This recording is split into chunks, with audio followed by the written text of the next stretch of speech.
Hello, good morning. So, I thought of answering this question because I have a lot to do, and I'm trying to procrastinate. So this is a great way for me to procrastinate. So thank you, thank you for the question. No, I clock in by 3. It's 1:30. So why am I making excuses? Anyway, getting into the question. So, Kuya James, thank you for the question because right after we hung up, I started with overthinking your question, and I thought, hey, maybe this is a good thing to put on video so that Kuya James can go back to it later. Because I told him, so the main question is, can a foreigner live on $1,200 in the Philippines? So we're gonna answer this in today's currency, today's situation. So, can a foreigner live in the Philippines with $1,200? So let's talk about how much that is now. So recently, we are at an all-time low with a dollar. 1 USD is what? 1 USD is 61.23. This is the lowest that the Filipino peso has gone. But okay, we're gonna use that. So with the current conversion, $1,200 is 73,485 pesos. So realistically, when you get here, you'd get a fraction of a small part of this would go to fees and stuff like that. So let's do 72,000. I think that's conservative enough. So let's ask, can a foreigner live on 72,000 pesos here in the Philippines? So we're gonna answer this as a single person. We're not gonna talk about someone who's got 5 kids with them here and yada yada. We're gonna discuss that on a different video. Okay, so I'm gonna discuss a few things from this video on different videos, if you get what I mean. So let's jump into the budget. So we're gonna talk about 3 budgets: the prudent one, the middle, and the high. Okay, we're gonna talk about 5 things, 5 expenses: house, groceries, Wi-Fi, electricity, and electricity and water. We'll bunch that into one. And then we're going to talk about your daily expenses. And then if you still have some left, then you have savings, which we can talk about what you can use those for later on. So let's talk about the prudent lifestyle first. So the first thing that we will talk about is the cost of the house. So the cost of the house that I'll put you in, at the minimum, would be, let's put you at a 12,000 house, which gives you the opportunity to get a condo. So it's gonna be a small condo if ever, and it's gonna be a studio, but it would be quite decent. All right. So we're not gonna be talking about getting you in a house that's 6,000 pesos, because these 6,000 peso houses, some of them don't have a flush in the bathroom. The reason why we're putting you there is sometimes with houses, the cheaper you get, the more expensive it is actually. Because if you go for a 6,000 peso house, sure, it's cheap, right? But we're talking about, does it affect your stress level? Like, how much stress level do you get from being in a 6,000 peso house? Are the fixtures good? And if you could get a house for 6,000 with great fixtures, you're not complaining about it at all, and you're good, then sure, go for it. But if you're gonna get stressed every day, oh, I live in this house, I don't like it, it's not healthy for me, and we're talking about physical health and mental health. Like, it's depressing. Is it depressing for you? It's not really worth that much stress. Get a more expensive house. So anyway, okay, we're gonna stop that about, let's talk about that in a different video, like why you should go for a more expensive place if you can afford to. All right, so 12,000, and then you have groceries at 6,000. This is really, whew, this is really small. 6,000. That means 1,500 per week. And I'm gonna show you in a different video how you can live at 1,500 groceries per week. Okay? But so let's put that aside. But yes, 6,000. And you're a single person living alone. All right, and then Wi-Fi. Wi-Fi on the lower scale, that is 750. So I have Globe Fiber. Yay, Globe! Thank you so much. You are the best option for Wi-Fi. You used to really be a headache because they used to have a lot of outages, but now they're good. They're great, amazing. Okay, so 750. This is if anyone knows like a lower priced Wi-Fi, let me know. This is a prepaid one, by the way, so you just need to load it every month. 750 pesos. Okay. Electricity. Okay, electricity. And water. So I'm gonna put electric and water. So water is usually like, I do my own laundry. I have a machine, and I don't pay for laundry anywhere. And we're gonna talk about that later. Why that's a better option in the Philippines. You're not gonna. I don't hand wash. Okay, so no, you're not gonna spend that much time on it. Just put the stuff in and then just hang it when it's done. So I know that's a problem with a lot of people, but okay, going back. So electric and water. Water, I usually pay like 200 pesos. Water is cheap here.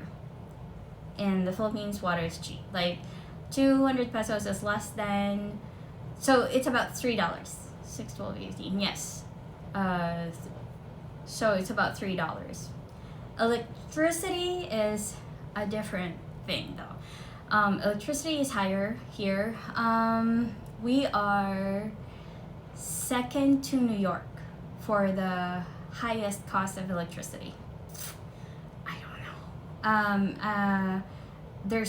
There are reasons I can't explain right now. I can research it for you on a different video. We're not going to talk about that right now, but we're gonna put 2,000 for electricity, and that means you don't use the AC every day, and you don't use the AC 24/7. You need to let your body adjust to the temperature here. Otherwise, you use the AC every day at home, and then you walk around and you look like a mess because you're always sweaty because your body is not adapting. So, okay, don't use the AC. Okay, my advice: don't use the AC 24/7 inside your house. And let's talk about maybe like 4 hours in a day. No, not really. Like 2 hours in a day. 2,000 for electric and water. So the total that you got there is 26,750. Yes, you. And where's the other one? The other one is the daily expenses. Okay, so you already have your groceries, right? So you eat at home. Your budget for eating out or your daily expenses would put that. Remember, this is a prudent budget. Would put that at 200 pesos. So 200 pesos, what is that gonna get you? It's gonna get you a cheap meal outside if you go for a fast food meal, maybe, yeah. One fast food meal, or if you go to a bakery, then you could get bread. If you want to go to Starbucks, yeah, but Starbucks is now at 220, I think, or 210, more than 200. Oh, but that's for venti. But I think you could get a tall for less than that. So yeah, you have a budget. I call it a fuck it budget. Like, it's a fuck it budget, and you can just use it daily for 200. Or if you save it one day, then you have 400 another day. You know how it goes. Okay, so the prudent budget, you have a total of 26,750. And so that means what do you save? 72,000 minus 26,750, you save 45,250. And this actually means that you are only spending 37% of your budget. So that's too much, right? I don't know. That's very prudent, but it can be done. And then if you want to use this 45,250 to travel, you can travel every month at 45,250. Yeah. So, and we're talking about a single person, all right? We're not talking about you getting your girlfriend, whatever.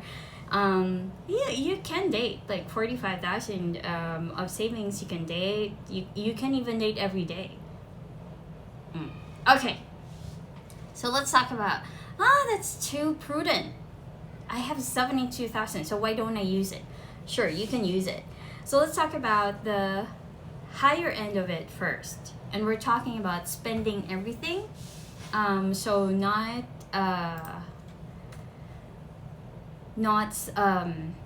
saving anything. All right. So we're gonna talk about this baller budget of 72,000, right? Okay. So let's start with a house. Okay. You can get a house for 30,000 pesos. You could get a house for 50,000, but of course that's not the smartest thing, because then you'd have 23,000 left, and where will you go? But if we're talking good fixtures, a good home, good kind of place, the higher level that you should go, I think, is 30,000. If you go for a 50,000 house, which is like more than half of what you actually have per month, you really need to talk to a financial manager or something. You need to wake up. Okay, so 30,000 house, that should be good.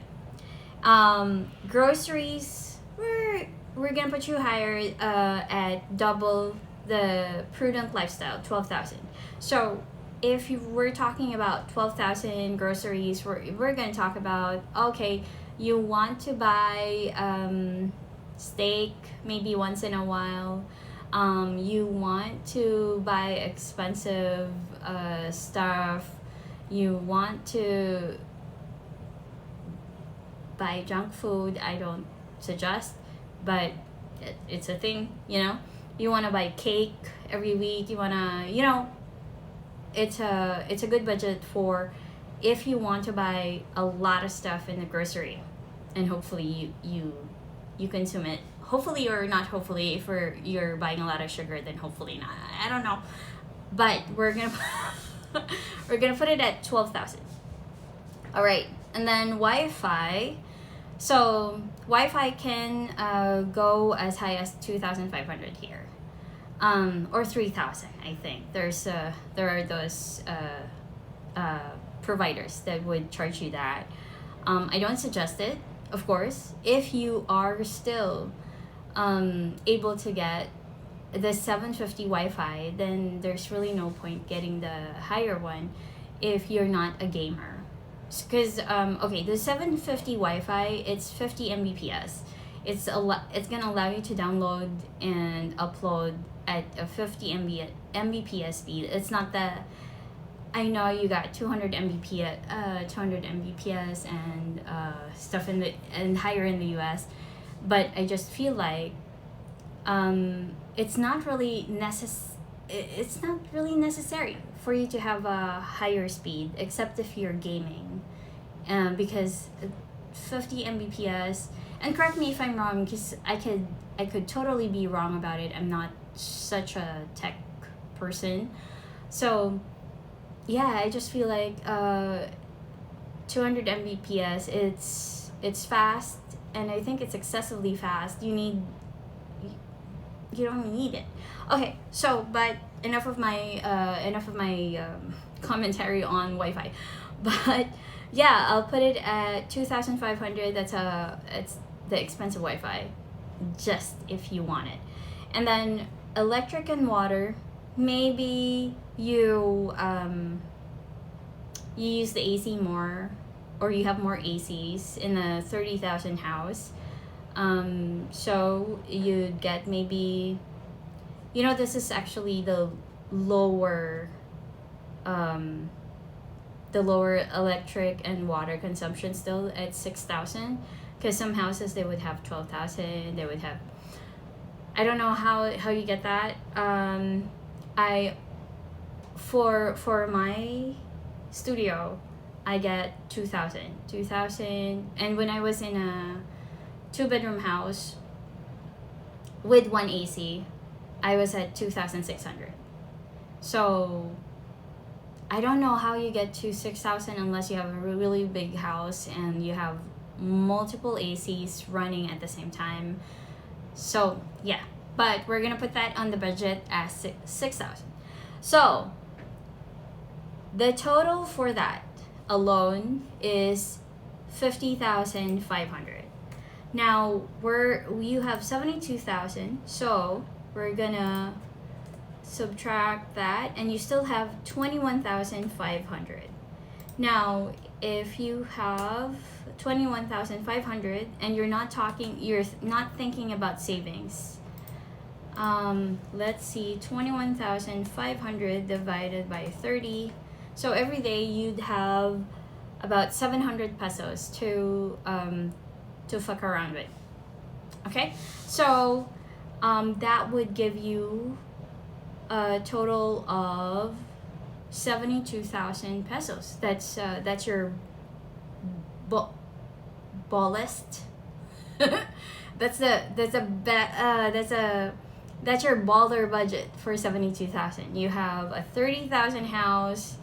You have 12,000 pesos worth of groceries, Wi-Fi at 2,500, electric and water at 6,000, and the daily expense is at about 716 pesos per day. So that's your high end. Now we're going to talk about what is the middle, and this is what I think would be best for you, sir. Kuya James. Okay, so for the final part of our discussion, we're going to talk about the mid budget. And by the way, this is my co-host, Miji. Okay, so all right, let's talk about this middle budget. The middle budget allows you savings, and it doesn't really give you such a hard time with your daily expense. Like, you can still eat out every day at 500 pesos budget per day, and you still have a good grocery budget. So let's talk about that. Okay, for the house, I think it would be great for you to get a house that's about 20,000. Okay, so we talked about this. You said there's foreigner tax and whatever. So whenever you try to get a rental, all you need to do is get a Filipino friend to talk to the owner of the house. They need to pretend that they're gonna be the one renting, yes, and then get the budget, right? Okay. But you say, I don't have a foreigner friend. Tell someone, hey man, I'm gonna pay you 500 pesos to check this house. And if they get you a lower rate, imagine you just gave this person 500 pesos and you saved like maybe 2,000 pesos every month. So that's better, right? So just pay for it, 500. Get this person to look for a house for you. Okay, so 20,000, decent. You're in a good condo, good size, probably still a studio, maybe Lux, maybe, yeah, maybe on a higher end condo. And for groceries, so 6,000 is really stiff and prudent. So we're gonna get you 8,000. 8,000 means you have 2,000 per week of groceries, right? Okay, so we'll get you the 2,000 per week. So 8,000, and then Wi-Fi you stick with 750. All right. And then electric and water. Okay, let's do 4,000. I don't know what you're gonna do with 4,000. I would still advise you keep it at 2,000, which means if you're one person and let's say with a 20,000 budget you get a house and you have multiple rooms, like turn off the AC in the rooms that you're not using. You're one person. Okay, so but all right, whatever. You let's put it at 4,000. So you're still within budget, whatever you do with the ACs. Okay, so now this budget would give you 47,750. Okay, that is way better than the other budget because with this budget you have savings.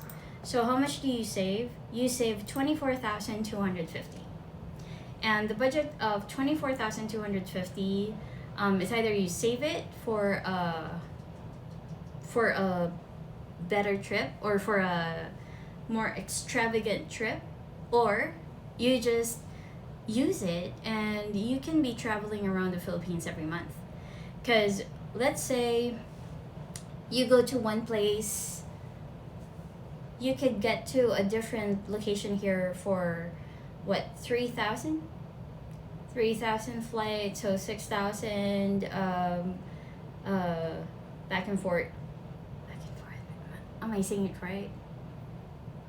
Okay, don't judge my English. This is my second language. So anyway, yeah, you can still travel and you'd have the budget for it. And if you want to travel every month and not have savings, sure, you can do that. Yeah? So there you go. What else can you do with the savings? You can buy new shoes every month if you want. You can buy your Louis Vuitton. I'm kidding. No. So yeah, if you budget well and you are realistic about how you use your money, then yes, $1,200 in today's situation could be good. You can live with it. You can live a happy life with it. But always remember that if you're a sad person, with that being said, when you get to the Philippines, you need to have a relocation fund. What is this relocation fund for? When you already have this budget per month, this relocation fund will allow you to stay in a hotel until you find a house that's suitable for you. That's one. Second is it will allow you to pay for the deposit for the house, which is probably times 2 of your rent or times 3 depending on your landlord. So it would be 2 months deposit, 1 month advance, or 1 month deposit, 1 month advance. Plus, we're talking about if these houses that you looked at are not furnished, then you need to have money to buy furniture. So in the current market, and I can discuss this, like how much is furniture and how much is are appliances here in a different video, but probably about 150,000 for pesos for that, like $3,000 just to furnish your house. So we're gonna talk about this budgeting for furnishing a house in a different video if you want it. And I hope you want it, Kuya James, because I'm all for it. So, yeah. What else? So you get $3,000 for furnishings and appliances, and then you probably have $1,000 for down payment, and then $1,000 for maybe like $400 when you stay at the hotel. Hopefully you don't you don't stay at a hotel too long before you find a house. So let's talk about, so maybe $4,000 to $5,000 would be a good relocation fund. Okay, don't come here empty-handed and then complain. Because yeah, okay, the Philippines is a great place as long as you set your expectations right. It's not gonna be as fast as the US. It's not this inexpensive place where you can live with only $400 per month, which some Filipinos do, but the housing is not gonna be great, and the budget per day is not gonna be great, and the mental load is not gonna be great. So just remember, be realistic. And yes, a 72,000 per month budget for right now is good. You just need to not spend too much, have a budget, and be realistic about your spending. Okay? Alright, so I hope that answered your question. And yep, see you again soon. And again, this is Miji. Hi, Miji. Miji, say hi, Baba. Say hi to them, Baba. Or goodbye. Bye.